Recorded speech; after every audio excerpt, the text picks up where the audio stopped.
it for a long time, but in light of what's going on financially with the county, we did not want to bring that on solely as a county expense. I think it's really shows good management of resources for us to avoid it, and also to cost shared with the Santa Cruz Unified School District. And so I'd like to commend the manager for that. And I think it's really important for us to have this position, because communication with the constituents of our community is critical. And I think this is going to go a long ways to helping us. I just like the fact that you took away one of your hats, and Mary also helped you in the process, and I thank you guys, and yeah, I'm just as excited myself. But thank you. Any other questions, comments? Hearing none, all in favor? Aye. All opposed, motion carries. Okay, item 13. It's my favorite. Copiers? Copy your lease. Discussion, possible action to approve 60-month lease and maintenance agreement with Action Imaging Group, a flex technology group company, for copiers at the county attorney's office. Mr. Copier Sar, do you want to move on that? Oh, I'd like to move that we accept this contract. Second. A motion and a second. Any questions, discussion? Hearing none, all in favor? Aye. Thank you. You're welcome. Okay, item 14, discussion possible action to approve grant agreement number HT-192931 with the City of Tucson for the high-intensity trafficking area HIDA program effective January 1st, 2019 through December 31st, 2020 in the amount of $258,090.55. Move to approve. And I will second. We have a motion and a second. Any questions, discussion? Hearing none. I'd like to thank the county attorney for working out this grant with the HIDA and the City of Tucson. Okay. Any other questions, discussion? Hearing none, all in favor? Aye. All opposed, motion carries. Okay, item 15, discussion possible action to approve grant agreement number VC-20-061 from the Arizona Criminal Justice Commission for the Victim Compensation Program effective July 1st, 2019 through June 30th, 2020 in the amount of $71,590. So moved. Second. We have a motion and a second. Any discussion? Hearing none, all in favor? Aye. All opposed, motion carries. Okay. Okay, item 16. We have discussion possible action to approve resolution number 2019-09 appointing Jennifer St. John, County Manager, as the general of, I'm just kidding. Let me get back. The applicant agent. Tara, I don't want to mess you up here. As the applicant agent for the emergency declared in resolution number 2017-16 and any emergencies that were or are declared thereafter. Move to approve. And I'll second. Okay. I have a motion and a second. Any discussion? Questions? Yes. I'd just Madam like, Manager. thank you. Explain what it is. Yes, I'd just like to point out that we have a resolution in place that requires the chairman of the board to call an emergency. So that remains in place.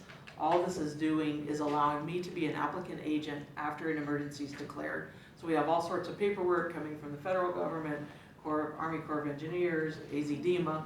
So it would just allow me to sign those types of things that sometimes we need, you know, late at night or in the middle of the night and stuff. So I just want to make it clear, it doesn't take away the board. The board still has to declare the emergency.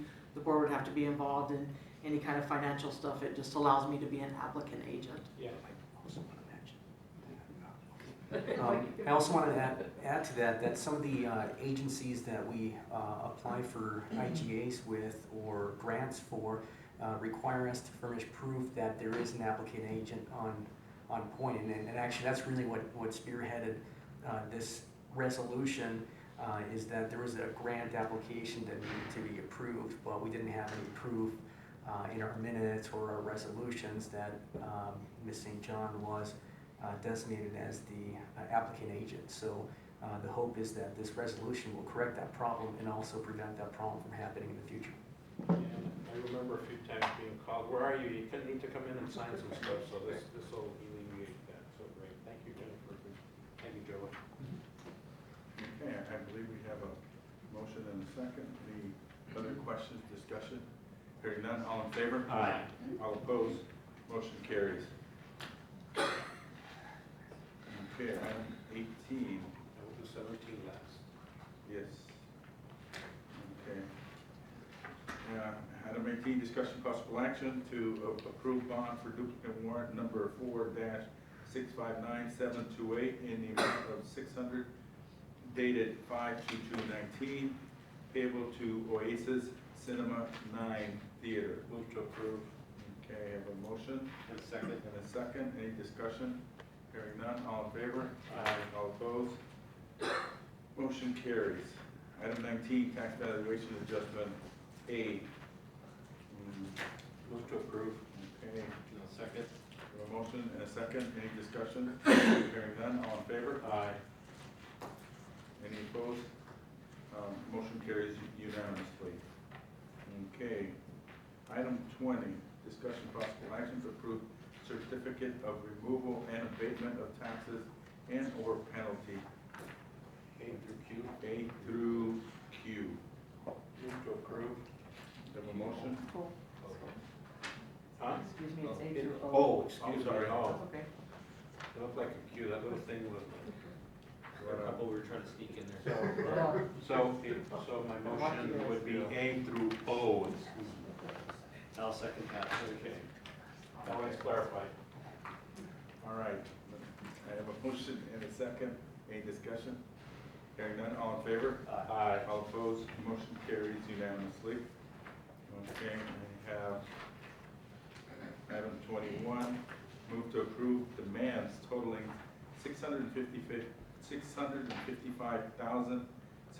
$655,601.09, of which $90,388.48 are from the general fund. Move to approve. Second. I had already, I made the Oh, motion. second. Okay, second by Bruce. So I'll take your second. I'll second that. Okay, I have a motion and a second, any discussion? Hearing none, all in favor? Aye. All opposed, motion carries. Okay.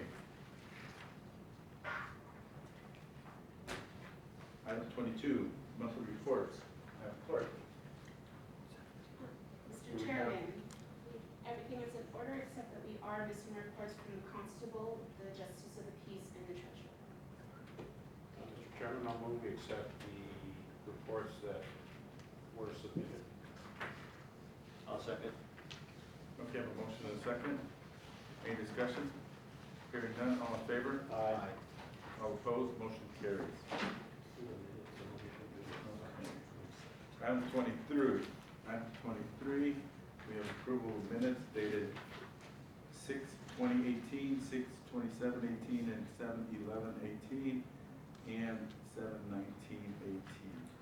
Move to approve. Second. Motion and a second, any discussion? Hearing none, all in favor? Aye. All opposed, motion carries. Okay, we have item 17. You guys want to take a small recess, or are we good? No, I'm good. Let's just keep going. Okay. We're on a roll, Mr. Chairman. We're on. Item 17, discussion possible action to adopt the fiscal year 2019-2020 tentative budget. Mr. Mauricio Chavez. Mr. Chairman, members of the board, thank you for the opportunity to present the budget for fiscal year 1920. You do have a copy of the tentative budget. Congratulations. We left it in my office. Oh, he's got some here. I'll give it back. You're gonna give me one for free this time? You charged me I last did. You charged you guys? I am. He's not charging you? No. Prepaid. I paid for it in 2009, I paid for it. Okay. Thank you. Thank you, Mauricio. Mr. Fuentes, wake up. Good morning. Morning. Okay. Mr. Chairman, members of the board, I would like to go over the schedules with you so we can summarize the FY 1920 budget for the coming year. So if you open up your book, the first page. Does anybody in the audience need a copy? I think that's coming around. Well, Very good.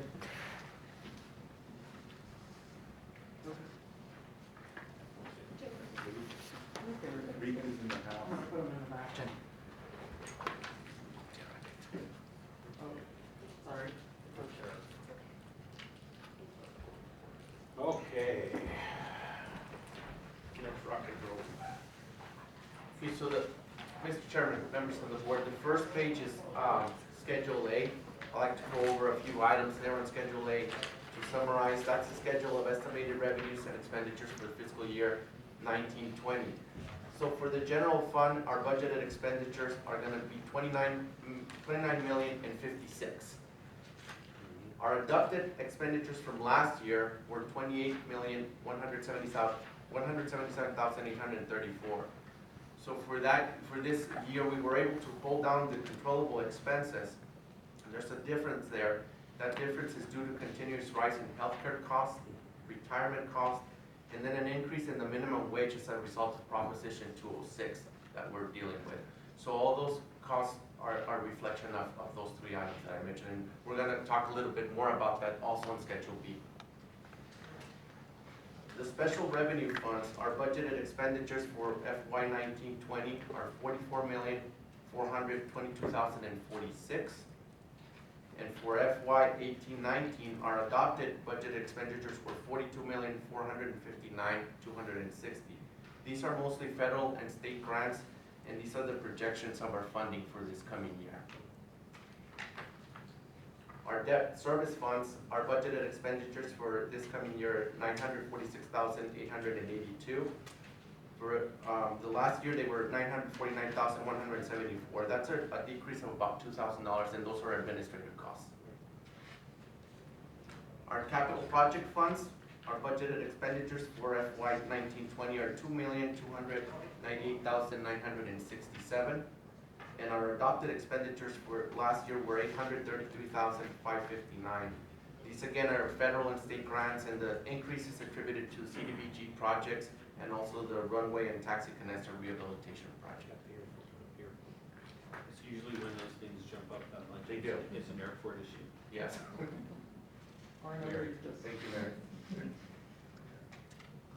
And the enterprise fund is the last, on Schedule A, our budgeted expenditures for this year are 6,551,131. For FY 1819, they were 5,643,511. The increase is due to savings of the closure and post-closure costs associated with the landfill. Do we have any questions, Mr. Chairman, members of the board, on Schedule A? Any questions? Schedule B, page 1 of Schedule B. That's the summary of tax levy and tax rate information. So our maximum allowable primary tax levy amount for year 1920 is 17,211,959. We are recommending as staff currently a primary tax levy amount of 13,535,387. This book that you have there includes a 5-cent increase on the primary tax, and that would increase revenue by about 172,000 for a year. That amounts to about a 1.7 million increase in revenue over a 10-year period. These amounts, the proposed 5-cent represents about a $5 per year increase on a $100,000 valued home, or about 42 cents per month. Now, I know you're shaking your head over there, but this is just for the county's purposes. It doesn't take into account what the school districts do, what the community college does, what the fire districts does. So when we're discussing our tentative budget, we see it as a 42-cent increase per month on the property tax that is paid to us. Of course, not count or totaling in what the other taxing districts are doing.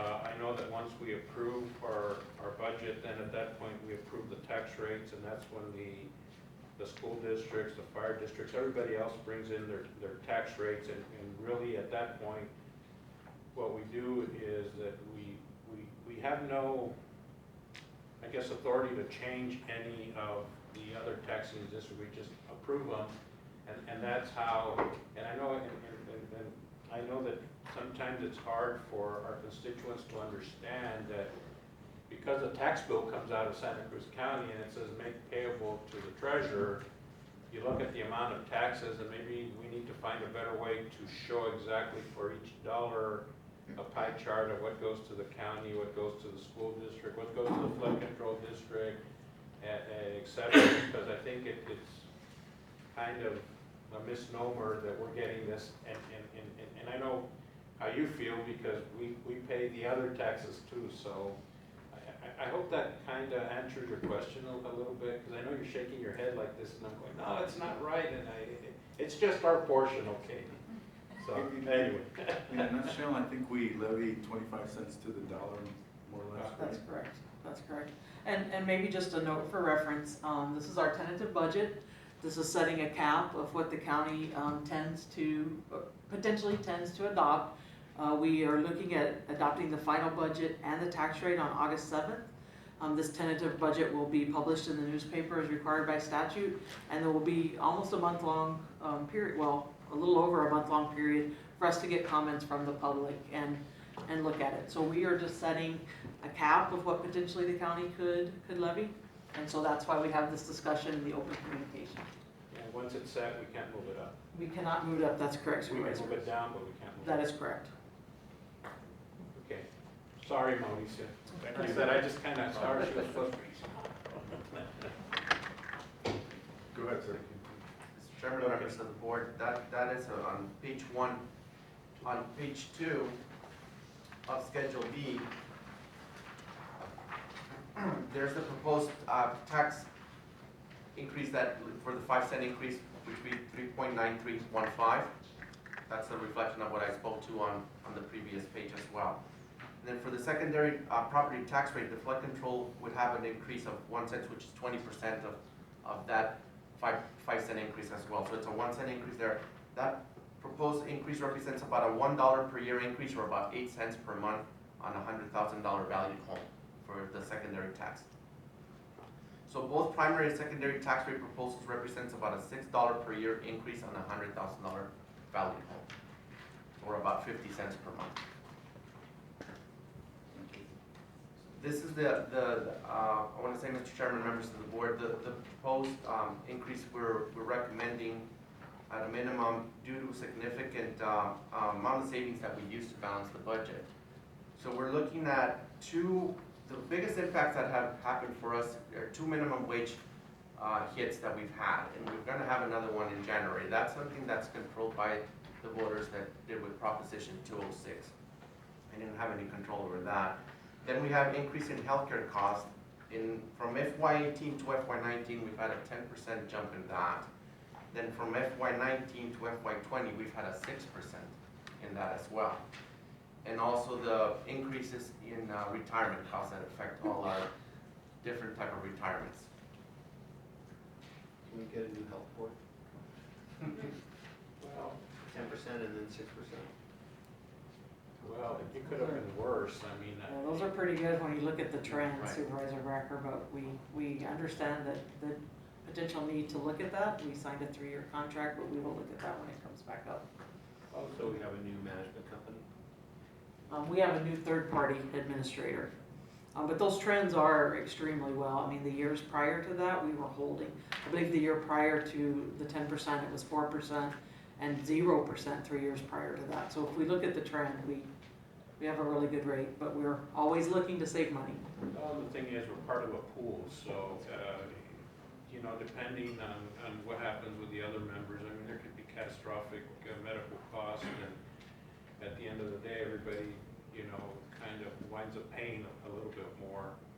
I know we talked about going on our own one time. I remember several years ago, and we had to pay like $6 million or something. It was something ridiculous, and it wasn't even worth it. And so as we tried to do the same thing with our liability insurance. We have a pool. We're not like the great state of Maricopa that they underwrite everything. They have their own, they pay for their own health insurance, they pay for their own liability insurance, but they have a huge, several billion-dollar budget that we don't.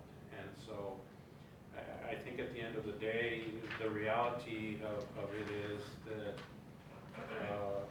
when you look at what's happening with the healthcare system and insurances, I haven't seen a downturn in any of the prices, and they go up, and then you factor in the medication. There was some stuff that I used to get that was $10 and it went up to $500 for a copay because they don't make the generic anymore, or somebody bought it, like that one venture capitalist that bought that one pill that was $50 and then it went to $5,000. And unfortunately, something needs to be done in order to contain some of these costs, but until that happens, we have to find a way to do that. And then, as a board, we've been very generous with our employees. We really haven't passed on a lot of the cost to them, and we might not give them a raise, but at least, we try to make some of the hits to them a little less than it should be. I know many areas are passing on cost, and we've been able to maintain that because we realize the importance of what our employees do. So any organization is only as good as its employees, and if your employees aren't happy, guess what? Your work, value falls. You got people kind of, I'm not going to work as hard today. I'm going to kind of slack off, and that's not good for us, and it's definitely not good for our constituents. So, I wish there was something better, but the other thing too that we've done is this insurance went out and reached out to an organization in Mexico. So, you can buy your meds a little bit cheaper. There are other things that can be done that are a little bit cheaper. So, it's not for lack of trying. So, Actual healthcare providers. yeah. So That was a very good program. anyway, I'm sorry, Mr. Chairman, I get carried away. I've been doing this too long. All right, Mauricio, continue. Thank you, Mr. Chairman, members of the board. Do we have any questions for Schedule B? Okay. Moving on to Schedule C, on page 1. For the general fund, we have estimated revenues for fiscal year 1920, $12,190,184. For FY 18-19, our estimated revenues were $12,650,105, and our actual revenues are $12,528,460. Keep in mind, however, there's still accruals that are pending, and that figure's gonna go up, correct? It's gonna change. Page 4 of the same schedule, Schedule C, I want to go over the special revenue funds. So special revenue funds for FY 1920 are $25,032,232. For fiscal year 18-19, our estimated revenues were $22,912,682. And actual revenues are $17,462,414. Again, with a lot of accruals pending there. These are mostly the grants and state and federal grants that we're waiting for reimbursement. Total for all funds for FY 1920 estimated revenues at $41,033,212, and for 18-19 estimated revenues were $37,980,118, with actual revenues $31,942,586. Any questions on Schedule C? Questions, gentlemen? The following page, that's Schedule D. That's the summary of interfund transfers in and out. We are mandated for funding for the jail district and environmental health, as well as the matches for the federal and state grants. Sorry, no. Okay, go ahead, I'm sorry. Mr. Chairman, members of the board, any questions on Schedule D for the interfund transfers?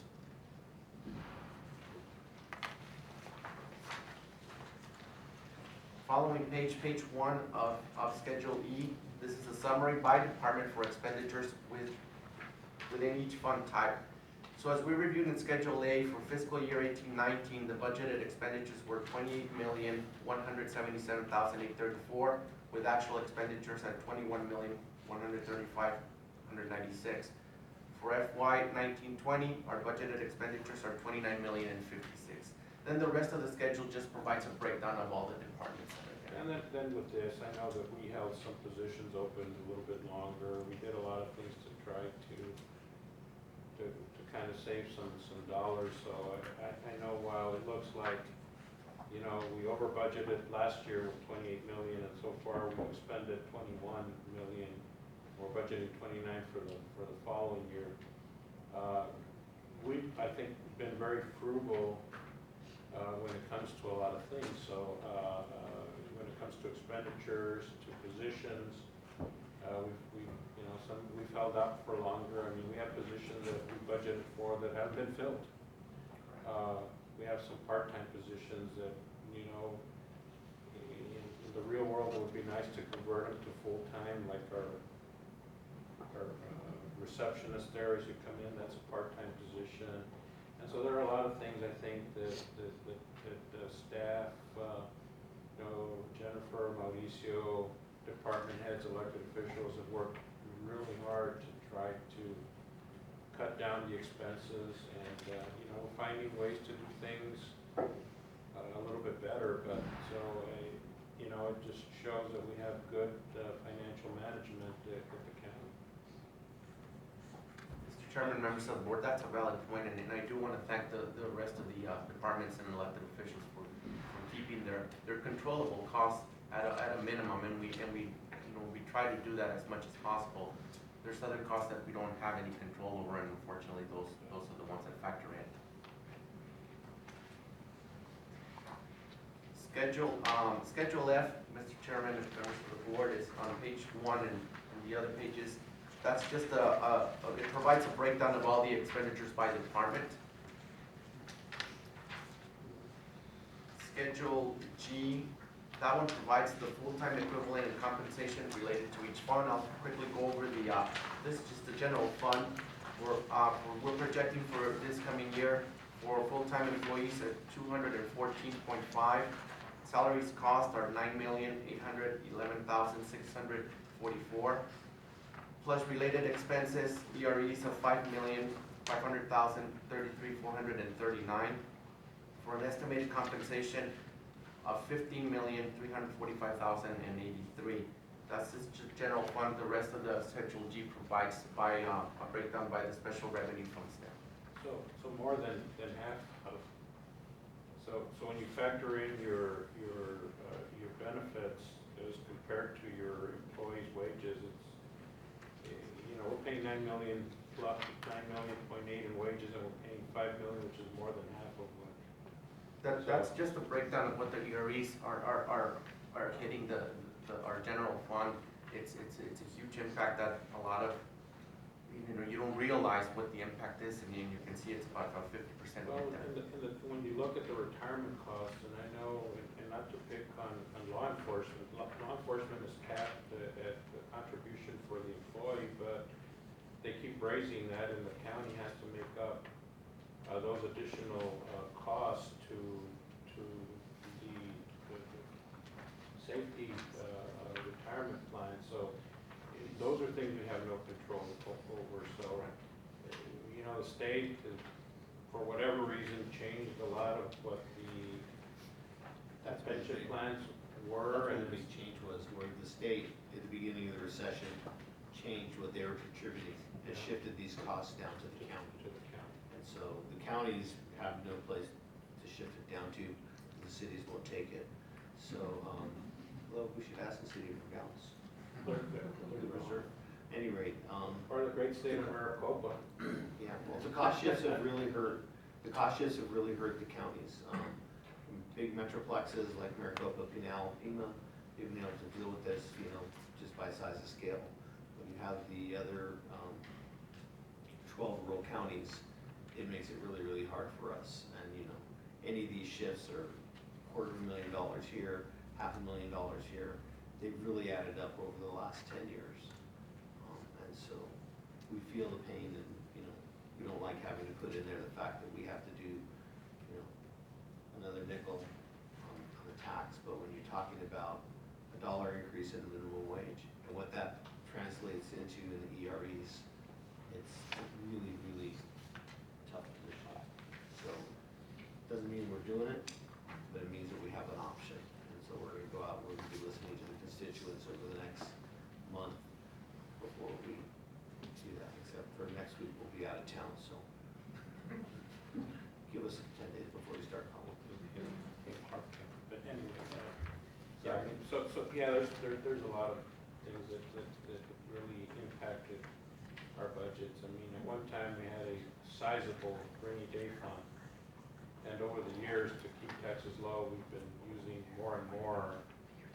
And I think at one point we had 15 million, then went down to 10. I think we're about 6 maybe right now. So over the last few years, our rainy day fund has gone from 15 million to 6. So because we understand impacts and because we understand the situations of our community, you know, we could have been raising the rates, and as it is right now, even the recommendation here that they're making, I think if things were great, I think the most you could levy is $1 something more here, but we're asking for 5 cents. So, you know, I would even entertain just looking at 10 cents to see what that does, because the one thing that really concerns me more than anything is that as healthcare and pension costs rise, we're gonna have to be looking at other ways to pay for it. Because it's not, even though the state gives us a $250,000 relief, I think, is that what we got this year? On the pensions, but that's not enough to be able to meet, you know, the payments that we're required to make to the state. So, I mean, there's a lot of things going on, and again, you know, and fortunately, we're only one taxing district. I know the Nogales Unified School District is going to be adopting its tentative budget on the 10th. I will be there. I think they're holding pat, but there are other things that affect taxes, whether they're bond elections, whether they're override elections, whether you're paying for other elections that were held, like the fire department's held bond elections that, and I don't know if they've been retired, I don't know how far they are from being retired, but it's not just us here at the county, it's the other entities, and that's what makes it harder, because I know when I'm cornered by constituents, I'm paying a lot of taxes to you, and I try to explain to them, but the check goes to the treasurer of the county, and I said, yeah, but once we get the check, then we look at it, and then the funds are dispersed to the different entities, whether it's the school districts, the fire districts, the flood control districts. So at the end of the day, I mean, you know, we've been very fortunate, like I said. We've been very, very frugal. We've been super conservative when it comes to, you know, considered being tax and spend liberals. That's far from the truth. I think we're super conservative when it comes to that, and we understand, and that's why, like I said, we have a great team. Been doing this for a long time. I know that as the eldest statesman here on the board, I mean, this is what, our 18th rodeo, Jennifer? We're 19th.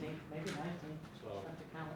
we're you know, we're pretty versed in some of these things. So as things change in the state, you know, they pass everything down. You're right. I think the state has pushed everything down to the local level, and it makes it a lot harder for everything we do. Our cost shifts from the state cumulative are already totaling over $9 million.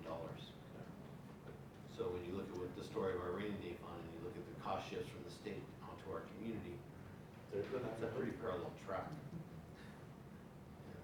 And, I'm sorry, go ahead. And if I could add, trying to get the state to take hold of these back is next to impossible. We try every year our association, and it's just really difficult. You know, you get bits and pieces here, and when you do get something, it's just for the year. It's not something that's gonna be there forever, so it's really frustrating. And those are my thoughts. County boards is where the wheels, the rubber hits the road, you know, and we see our constituents every day. We see them in the markets, we see them when we go out in the community, we see them, and I'm not sure people recognize most of their state legislators. Mr. Chairman, members. I guess we'll work, let's come back to the budget. Okay, thank you. They're not our soapbox. Mr. Chairman, members of the board, we did calculate, if you wanted that information based on, we have, of course, the 5-cent increase that I proposed. We also have figures for 10 cents, 20 cents, and 30 cents. If you're, prepared to hear those out, we're prepared to speak about the impact and what that would do. So what a 10-cent increase would be? Mr. Chairman, members of the board, the 10 cent would have a 10-year yearly impact on a $100,000 home, which amounts to about 83 cents per month increase. So it's a little over, it's about 40 cents to what you had mentioned earlier. I mentioned earlier it was 42 cents. 42 cents. Correct. it's So it would add another 40 40 cents. cents, 41 cents. About $12 a year. About 12 a year? For the primary tax, it's about 10 a year.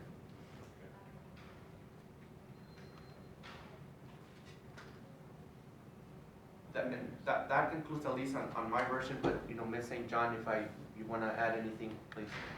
I was just gonna let the board know that 10 cents on the revenue side would bring in an additional 344,000 from what we're levying, or what we levied last year. So with the proposed 5 cent, that's 172,000, as Mr. Chavez has mentioned. So if we went from 5 to 10, it would be additional 172,000. Just to give you an idea on the revenue side. Probably most of it would be eaten up with health care and maybe retirement costs. I mean, our minimum wage alone is gonna be about 440,000. That's with the REs, That's the so. number. So yes, sir, we could pick a pot. So, I mean, I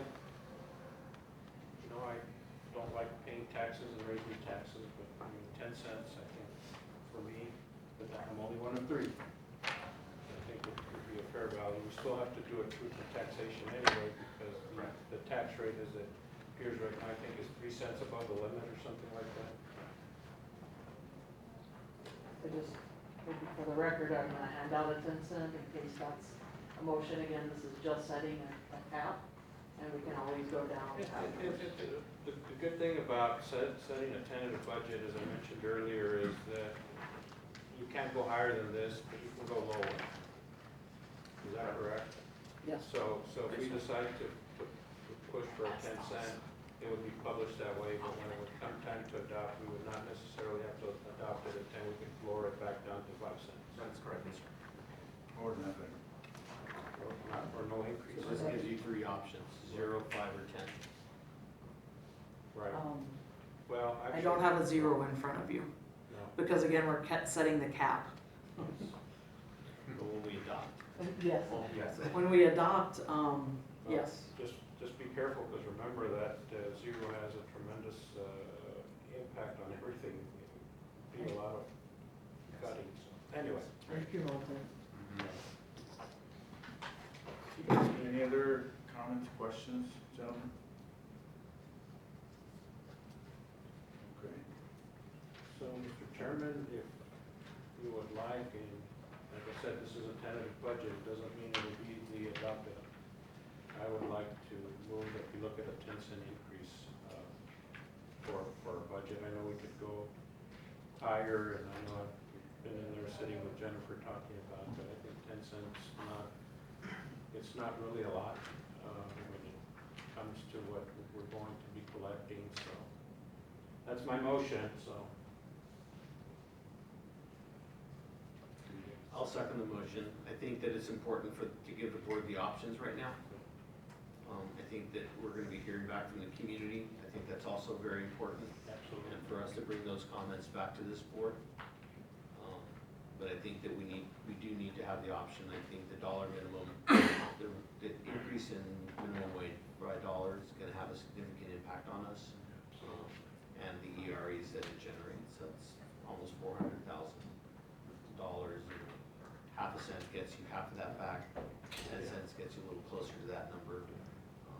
We're struggling to try to run a balanced budget, and we've been running, using our rainy day fund. And that's really been an issue that's really been caused, I would say, for the third time today, by the cost shifts from the state legislature down to the counties.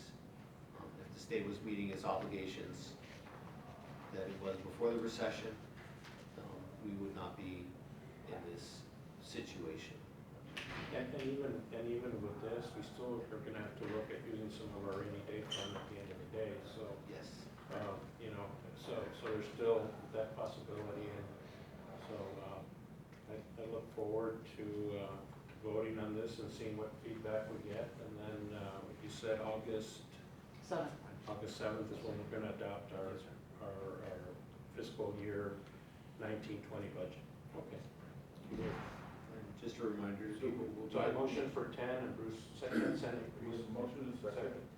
And I just want to add a few comments. I agree with my two colleagues of having the ability and options. I still need to look at all the details and discuss with Jennifer and Mauricio and all our constituents. But I do agree, and it's great that we continue to work as a team. So I appreciate that. And those are my words. Anyone else wish to add anything? just want to remind everybody, we'll be out of town the 11th through the 15th. So we can be reached by email. Exactly. Okay, hearing no other comments, all in favor? Aye. All opposed, motion carries. I believe that's all the people. Move to adjourn, Mr. Chairman. Mr. Chairman, second that. A motion and a second. All in favor? Aye. All opposed? We are now adjourned. Do we have to sign a lot of stuff, Tara?